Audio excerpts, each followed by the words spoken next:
심리학자들에 의하면 인간과 인간 또는 물건과 사람 사이에 두는 거리를 개인 공간이라고 말합니다. 개인 공간이란 그 사람을 둘러싼 공간 중에서 다른 사람이 들어오지 못하는 범위의 공간을 말합니다. 이 공간을 네 단계로 나누어서 설명하는데 의미가 있고 재미도 있습니다. 그 하나가 뭐냐면 밀접의 거리입니다. 아주 가까운 거리를 말합니다. 연인과 연인 사이처럼 서로 밀접되고 밀착된 그런 마음의 거리를 일컫습니다. 이런 밀접한 거리를 가진 사람에게는 하나 더하기 하나는 둘이 아니라 하나라고 생각하는 사람들입니다. 이런 관계의 사람 모습을 사랑의 관계라고 말합니다. 우리가 좀 신앙주의 관점에서 이 거리를 얘기하면 이런 거 아닐까요? 하나님이 나의 아버지가 되시고 나는 그분의 자녀가 됩니다. 하나님과의 밀접한 관계를 가지고 사는 믿음의 사람들의 고백, 이런 사람들이 하나님과의 밀접한 거리를 가진 사람들의 모습입니다. 이런 사람에게는 기쁨과 감사가 있고 나는 부족하나 하나님이 나와 함께 하심으로 인하여 넉넉히 승리하는 인생으로 살아가기에 늘 활력이 넘칩니다. 하나님과의 나와의 밀접한 거리 관계. 또 하나 있다고 한다면 개인 거리입니다. 퍼스널 디스턴스라고 얘기합니다. 손을 뻗으면 닿을 수 있는 정도의 거리. 여기는 내가 손을 내밀지 아니하면 다른 사람이 들어올 수가 없습니다. 내가 마음의 문을 열어야만이 다른 사람과의 관계가 형성이 되는 관계의 거리를 말합니다. 믿을 수 있을 것 같지만 믿지 못하는 존재. 아마 우리가 사는 공동체의 모습은 아닐까 생각이 됩니다. 이거 신앙적 관점에서 좀 본다면 오랫동안 믿음의 생활하여도 아직도 하나님을 향하여 온전하게 마음의 문을 열지 못하는 사람, 손을 뻗기만 하면 우리 하나님은 나의 손을 잡아주시는데 아직도 온전히 손을 내밀지 못하는 사람, 하나님을 향한 온전한 신뢰도가 없는 사람, 이런 믿음의 삶의 모습, 개인의 거리를 가지고 있는 그리스도인의 모습이라 할 것입니다. 또 하나의 거리가 있습니다. 사교의 거리입니다. 세상을 살다 보면 필요에 따라서 원하든 원치 않든 사람을 만나야 됩니다. 부득불 만나며 살아가야 합니다. 만나긴 만나지만은 전적으로 신뢰하며 만나는 것이 아닙니다. 필요에 따라서 적당한 거리를 유지하며 살아갑니다. 이런 삶의 모습들, 믿음의 생활도 그런 분들 계시지요. 필요할 때만 하나님 부릅니다. 평상시에는 내 마음대로 내 뜻대로 모든 것을 다 처리해 가면서도 삶의 어려운 일이나 감당 못할 일이 생기면 그때서야 하나님을 부르고 필요에 따라서 믿음을 갖고 사는 사람들, 하나님과 사교의 거리죠. 여기는 기쁨이 없습니다. 예수 믿어도 믿는 것 같지 않습니다. 예수 믿는 사람인지 세상의 사람인지 분간이 되질 않습니다. 또 한 거리가 있죠. 공중의 거리입니다. Public distance라고 얘기합니다. 공간적으로는 가까이 있는 것 같지만 신뢰가 없습니다. 마음은 멀리 떨어져 있습니다. 이런 거리가 먼 거리에서 서로 아는 체하며 사귀며 세상을 살아갑니다. 마치 같은 아파트에서 옆집에 사는 사람들, 깊은 관계가 없기에 지나가다 만나면 눈인사로 그치는 사람들. 가끔가다 길을 걸어가면 저를 알아봐서 인사를 하는데 전 잘 모르고 그분도 잘 모르는 것 같습니다. 눈짓만 하고 지나갑니다. 깊은 관계 없지요. 하나님과의 우리의 관계도 이런 분들 계십니다. 믿는다고 하면서도 겉모양만이 그리스도인들, 무늬만의 그리스도인들, 그래서 먼 발치에서 아는 것으로 그치는 사람, 하나님의 기적이나 체험이나 없습니다. 체험과 기적의 경험이 없으니 확신도 없습니다. 여러분, 하나님과 얼마만의 거리를 유지하고 사는지요? 밀접의 거리입니까? 개인의 거리입니까? 사교의 거리입니까? 공중의 거리입니까? 성경 말씀을 읽어보면 하나님의 그 안에 그 구속사 역사에 귀한 인물들이 많이 나오며 그분들의 모습을 볼 때마다 우리에게 영적인 감동과 교훈을 줍니다. 그 많은 수많은 인물 가운데 하나님의 구속의 역사에 주인공 되는 사람들을 보면 하나같이 공통점이 있는데 하나님과의 밀접한 거리가 있었다는 삶, 하나님과의 깊은 신뢰의 관계를 가지며 나는 부족한 하나님이 나와 함께 하신다는 믿음을 가지고 산 사람들이 하나님의 구속의 역사에 귀하게 쓰임받았던 것을 발견하게 됩니다. 오늘 본문의 말씀은 이런 사람들 가운데 이삭이라는 인물을 우리에게 소개시켜 줍니다. 우리가 구약 성서에 나타난 하나님의 이름을 부를 때마다 언전에 앞에 있는 이름, 아브라함의 하나님, 이삭의 하나님, 야곱의 하나님을 부르습니다. 그 가운데 한 인물이 이삭이라는 인물입니다. 이런 하나님의 부름에 대한 호칭에 대하여 많은 신학적인 해석이 있지만은 그러나 이들 모두가 공통적으로 하나님과의 밀접한 관계를 가지면서 하나님의 위대한 신앙의 믿음의 개척자의 삶을 살았던 사람입니다.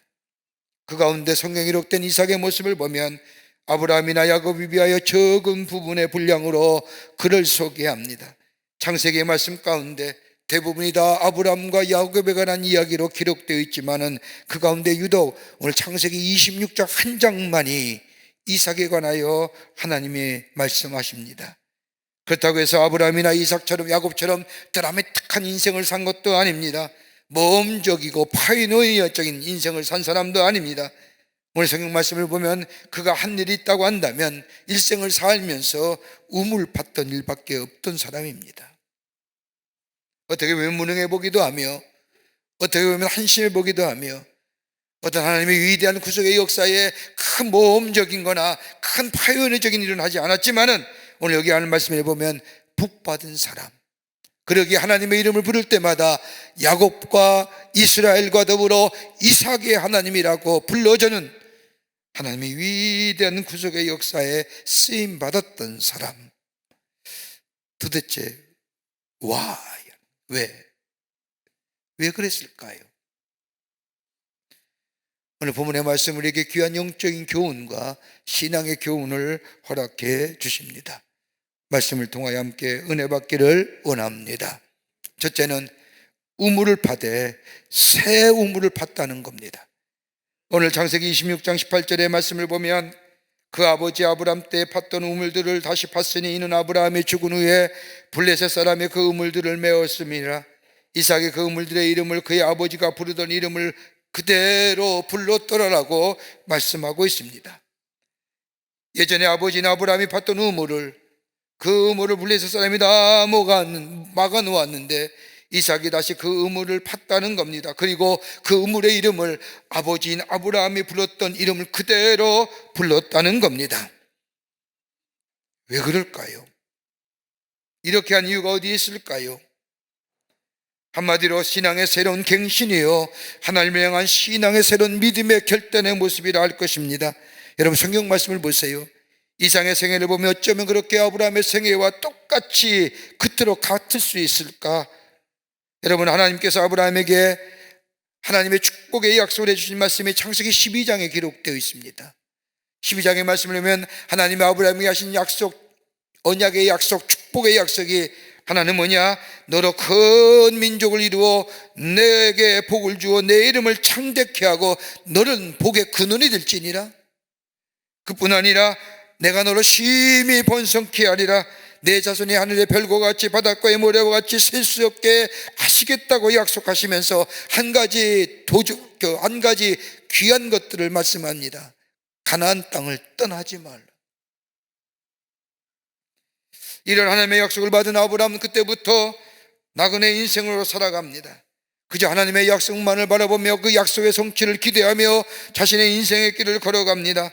그런데 시간이 지날수록 하나님의 약속이 더디 이루어지는 것 같습니다. 하나님의 약속이 있음에도 불구하고 더디 이루어지는 하나님의 약속에 기다리지 못한 이 아브라함은 인간적인 방법으로 하나님의 약속을 이루어내고자 자신의 아내인 사라의 몸종인 하갈을 통하여 아들 이스마엘을 낳습니다. 그러면서 생각하기를 이것이 아마도 하나님의 약속을 이루는 것이라고 생각하지만 그런 하나님은 아니라고 말씀하시며 오히려 그 일로 인하여 가정에 큰 불화가 닥치게 됩니다. 아들 이스마엘과 나갈이 자신의 아내인 사라를 무시합니다. 가정 불화가 찾아오고 싸움이 그치지 않게 됩니다. 인간의 방법과 편법을 써서 마치 하나님의 방법이냐 생각했더니 아브라함 이 사건으로 인하여 큰 아픔인 이스마엘과 하갈을 광야로 내쫓아 버립니다. 또한 성경에 나타난 아브라함의 실수는 하나님의 가나안 땅을 떠나지 말라는 하나님의 말씀을 어기고 가나안 땅에 흉년이 들자 그는 애굽으로 내려갑니다. 하나님의 약속의 말씀을 믿고 따르지 않았던 아브라함, 애굽에서 큰 낭패를 당합니다. 자신의 아내인 사라를 애굽의 왕에게 자신의 누이 동생이라 거짓으로 소개한 겁니다. 이로 인하여 큰 수치를 당하게 됩니다. 하나님의 말씀을 거역하며 불순종하였던 아브라함, 이러한 아브라함의 삶의 여정을 이삭이 똑같이 반복합니다. 26장 4절 말씀을 보십시오. 하나님은 이삭에게 아브라함 같은 똑같은 하나님의 약속의 말씀을 들려줍니다.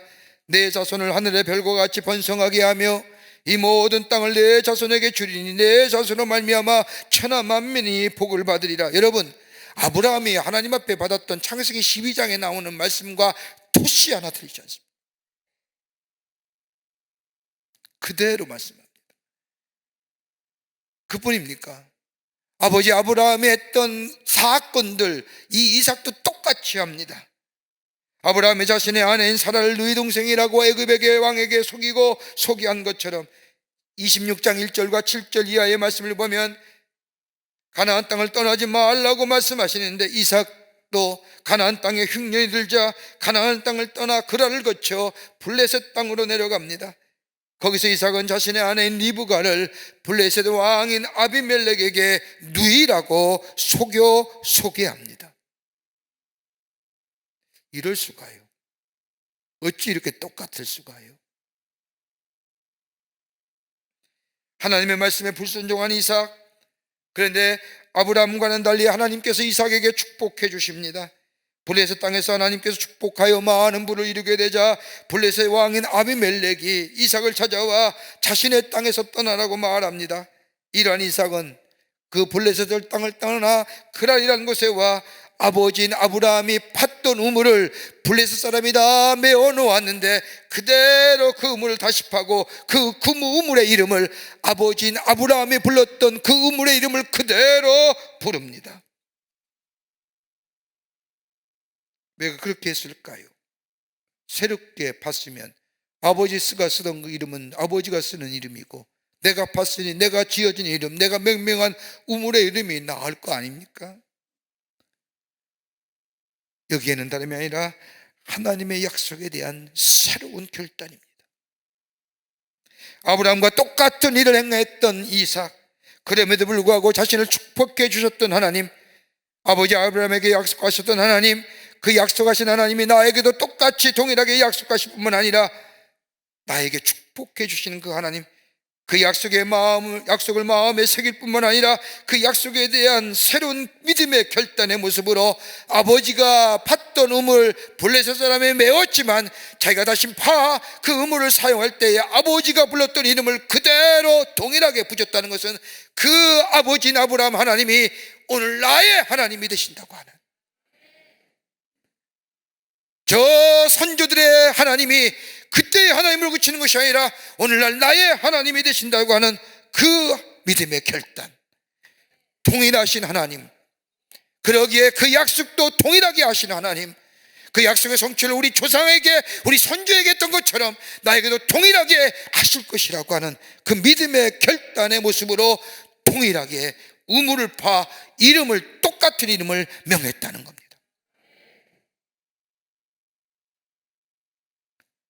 그 믿음의 결단의 내용은 다름이 아닙니다. 매일매일 하나님께로 돌아가겠다는 겁니다.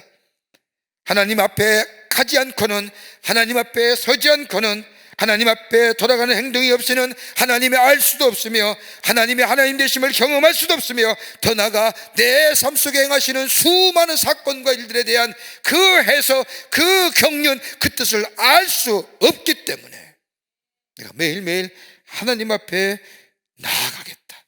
더 나아간다는 거예요. 또 하나 뜨거운 하나님 안에 살겠다는 겁니다. 하나님의 약속 안에 살며 하나님의 사랑 안에 살겠다는 겁니다. 그러기에 이삭은 자신의 아버지인 아브라함이 받던 우물을 그대로 파고 아버지인 아브라함의 그 우물의 이름을 명했던 것처럼 똑같이 명하여 사용했다고. 하나님의 약속을 저버리고 마음대로 살았던 자신의 삶, 하나님의 약속하심이 있음에도 불구하고 자신의 뜻대로 생각대로 살았던 이삭, 상처와 허물투성인 자신, 그럼에도 불구하고 자신을 버리지 아니하고 끝까지 사랑하시고 당신이 자신에게 하신 약속을 이루어 가시는 그 하나님께로 내가 매일매일 돌아가고 그 하나님의 안에 살겠다는 결단, 동일하신 하나님, 우리 조상의 하나님, 우리 아버지의 하나님, 나의 하나님 되시다고 하는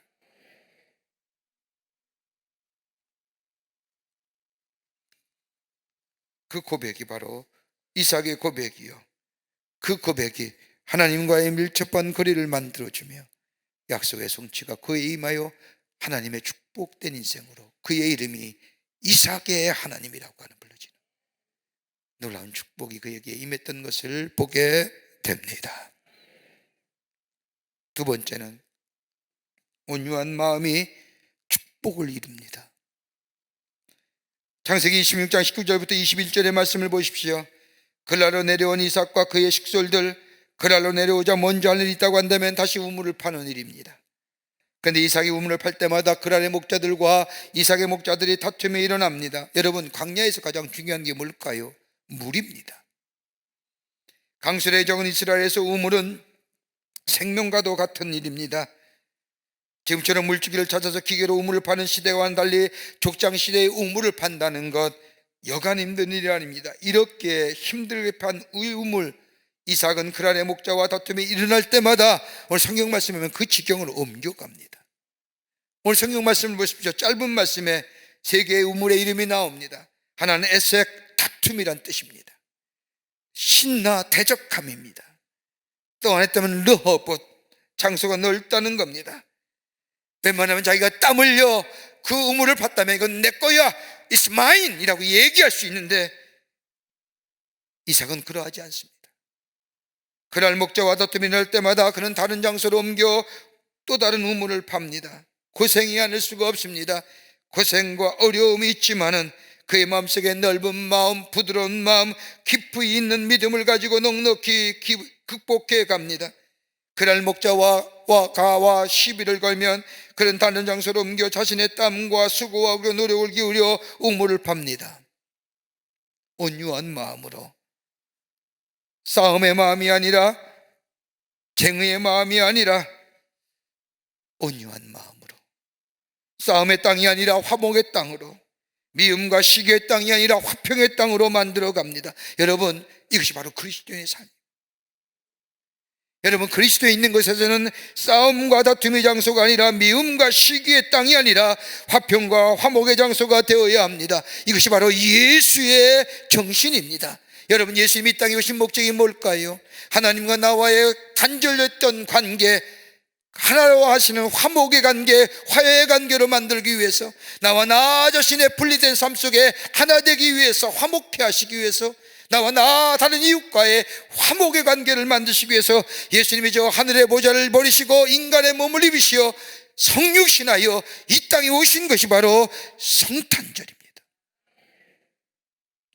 그러게 예수가 내 안에 있는 사람, 온유한 사람 됩니다.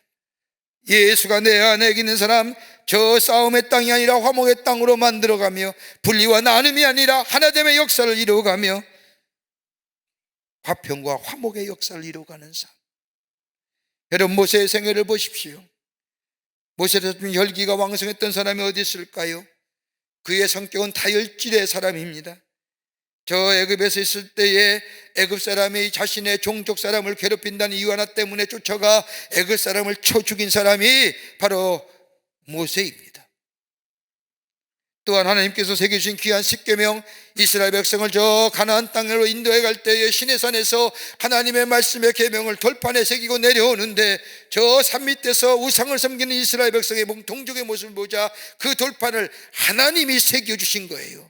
하나님이 돌판에 모세가 징을 찍어서 돌판을 만들었더니 하나님이 글 쓴 게 아니라 하나님이 손수 글 쓰셔서 돌판을 떼어내어 이 모세에게 준 그 엄청난 것을 저 이스라엘 백성이 우상 섬기는 모습을 보자 그 돌판을 냅다 내던진 분이에요.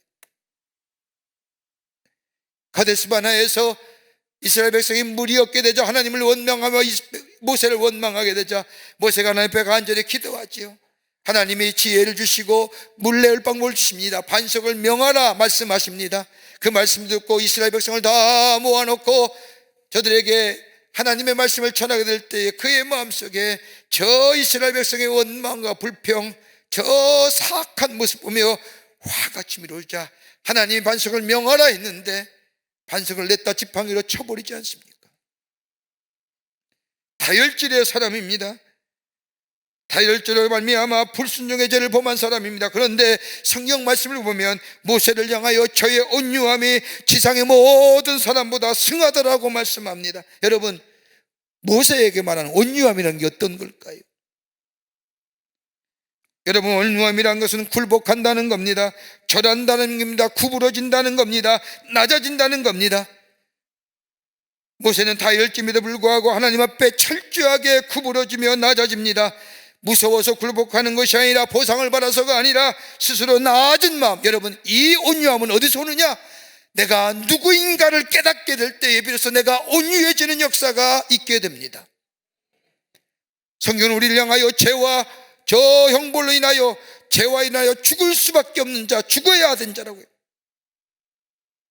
근데 하나님이 나를 살려주셨습니다. 하나님의 은혜입니다. 그 은혜를 알게 될 때에 하나님 앞에 겸손한 자 됩니다. 예수 그리스도가 내 안에 계심으로 인하여 하나님과 화목의 관계가 있는 것처럼 예수가 내 안에 있기에 다른 사람과 화목의 관계를 만들어 나아갑니다. 내가 누구인지를 깨닫게 될 때에 겸손해지며 온유해질 수가 있습니다. 그러게 마태복음 11장 29절의 말씀을 보면 나는 마음이 온유하고 겸손하니 내 멍에를 메고 메우라라고 얘기합니다. 여러분, 유대인에서의 마음은 전체예요. 다예요. 예수님이 당신을 스스로 향하여 내 마음이 온유하다고 하는 것은 예수님 그 자체가 화평이요 화목이요 화해이신 그 예수의 마음이 우리 가운데 있을 때에 바울은 알교서하기 위해 빌립보서 2장 말씀에 예수의 마음을 배우라 하시고 예수의 마음을 가지러 가라 하십니다. 그 예수가 내 안에 계실 때에 나는 온유한 존재가 됩니다. 다른 사람과 함께 나를 하나님과 나와의 관계를 화평케 하신 것처럼 나와 다른 사람의 관계를 화평케 하는, 화목케 하는 역사. 여러분, 겸손히 한다는 사람에게만 쓰여지는 단어이지만 온유함은 사람에게도 쓰여지고 하나님에게도 쓰여지는 단어. 여러분, 그런데 말하지 않습니까? 저 사람은 온유한 사람이야. 온유한 사람이야. 하나님도 온유하신 분이에요. 여러분, 온유한 것은 결코 약한 것이 아닙니다. 온유하다는 것은 극단에 치우치지 않는 것을 가리키는 것이 온유입니다. 더 나아가 자신을 다스릴 수 있는 마음이 바로 온유함입니다. 이삭이 그러했습니다. 내가 누구인 줄 알았습니다.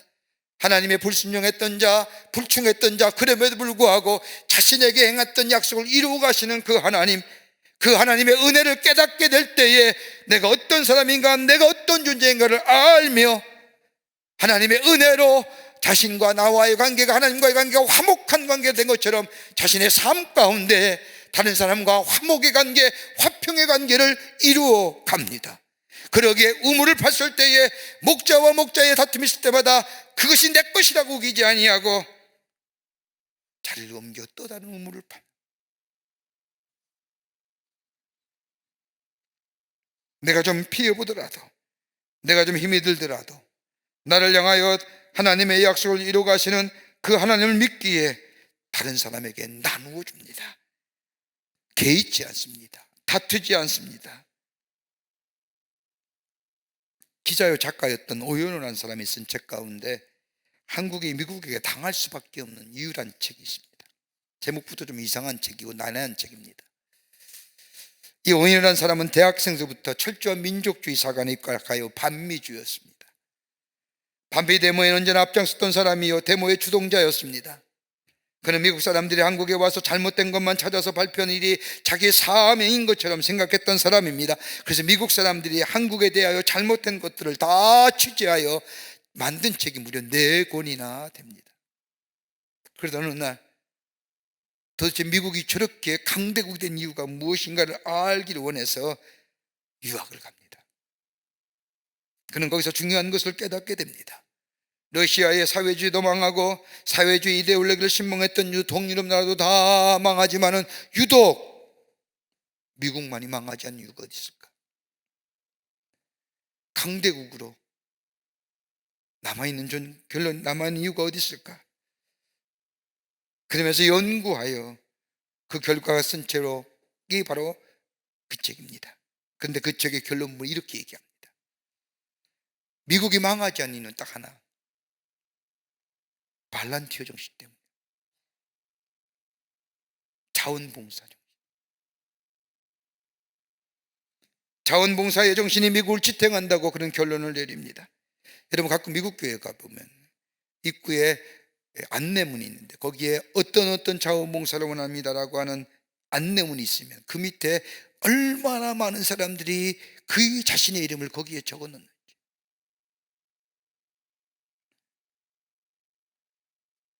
중보기도자 수많은 사람이 정한 시간에 기도합니다. 자원봉사자를 위해 훈련받기도 하며 자신의 재능을 기부하여 하나님의 나라를 세우는 일에, 하나님의 교회를 세우는 일에 발란티어.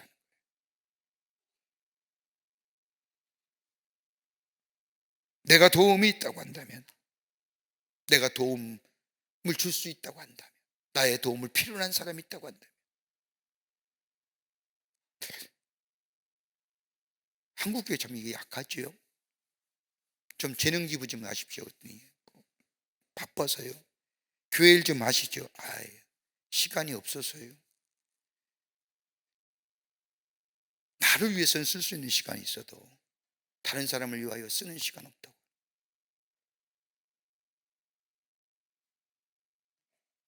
다른 사람을 베푸는 마음, 온유한 마음입니다. 이게 바로 예수의 마음입니다. 여기에 번성함이 있습니다. 그러게 온유한 자가 땅을 차지한다고 하지 않습니까? 이삭이 그러했습니다. 그러게 창세기 26장 24절의 말씀을 보면 그 밤에 여호와께서 그에게 나타나 이르시되 나는 내 아버지 아브라함의 하나님이니 두려워하지 말라. 내 종 아브라함을 위하여 내가 너와 함께 있어 내게 복을 주어 내 자손이 번성하게 하리라 하신지라. 하나님의 약속의 성취를 재차 확신하고 확인해 줍니다. 온유한 자, 땅을 차지한다는 주님의 말씀처럼 다른 사람의 아픔, 다른 사람을 이용하여 내 것을 피해 볼 줄 아는 사람, 하나님은 그 피해의 만큼 채워줄 뿐만 아니라 더 넘치는 하나님의 약속의 성취를 이삭에게 허락해 주시오. 그의 이름을 부를 때마다 하나님, 이삭의 하나님. 온유한 자가 땅을 차지하게 됩니다. 끝으로 제단을 쌓는 곳에 생명수의 기쁨을 경험하게 됩니다. 오늘 25절의 말씀을 보십시오. 이삭이 그곳에 제단을 쌓고 여호와 이름을 부르며 거기에 장막을 쳤더라라고 말합니다. 26장의 말씀을 가만히 읽다 보면요, 이삭이 예배 드렸다는 얘기가 안 나와요. 그런데 하나님의 사랑하심과 약속하신 것을 이루시는 그 하나님, 그 놀라운 은혜를 경험한 이삭은 어디 가서 예배드려? 브엘세바에 올라가 하나님 앞에 제단을 쌓고 하나님 앞에 예배하였더라. 여러분, 브엘세바는 아브라함도 예배드렸던 장소예요. 나중에 이 브엘세바가 뭐예요? 하나님의 성전이 건축한 장소가 돼요. 하나님 앞에 나아가는 거예요. 구별된 장소에, 구별된 시간에. 그리고 하나님과 화평을 누립니다. 하나님을 만나 하나의 하나님이 되심을 온전히 고백합니다. 뭐 할 때요? 예배 드릴 때. 예배 드릴 때. 그러게 마틴 루터는 예배에 대하여 정의하기를 예배는 하나님께 대한 인간의 전인격적인 응답이라고 얘기합니다. 여러분, 예배를 드릴 때에 별거 아닌 거지만 여러분, 우리의 일상의 생활 속에 한 시간에 하나님 앞에 거룩하게 구별되어 드리는 순간 그 속에 하나님의 세계를 알게 되며 나 자신을 발견하게 되며 하나님 안에 있는 내 자신이 새롭게 된 역사를 경험할 뿐만 아니라 내 삶에 하나님이 원하시는 뜻과 하나님이 원하시는 것들을 발견하는 역사가 일어나게 됩니다. 새롭게 됨을 경험.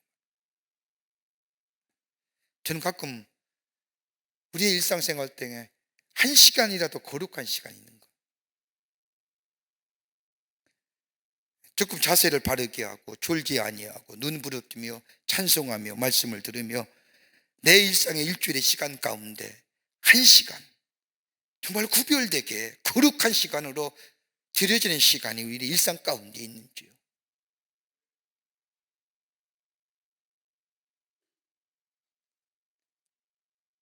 예배할 때에 달라집니다. 여러분, 창세기 33장의 말씀을 보면 팥죽 한 그릇에 장자권을 빼앗긴 이에서 야곱에 관하여 분을 품지요. 그들 가운데 야곱이 저 하란 땅에서 돌아와 이제 형과 만나게 됩니다. 무려 20년 넘는 세월이 지났습니다. 불안과 염려와 두려움이 있습니다. 그렇게 20년이 지난 후에 야곱은 야복강에서 형 만나기로 약속한 후에 두려운 마음에 견딜 수가 없어서 예배하러 가지요. 그게 바로 천사와의 씨름이지요. 밤새 씨름합니다. 기도합니다. 그리고 나서 하나님을 만나고 하나님 앞에 예배한 후에 그의 마음에 평화가 임합니다. 그런 후 형을 만납니다. 하나님과 평화 가운데 형과 동생인 야곱과 에서가 서로 만나 서로 끌어안고 입을 맞춥니다. 그때에 야곱이 형 에서를 보고 말합니다. 내가 형님의 얼굴을 배운 즉 하나님의 얼굴을 배운 것 같다고. 여러분, 정말 에서의 얼굴이 환하게 빛났을까요? 에서의 이름이 뭘까요? 붉은색입니다. 광야에서 사냥하여 먹고 사는 족속입니다. 에서의 에돔 족속의 선조 아닙니까?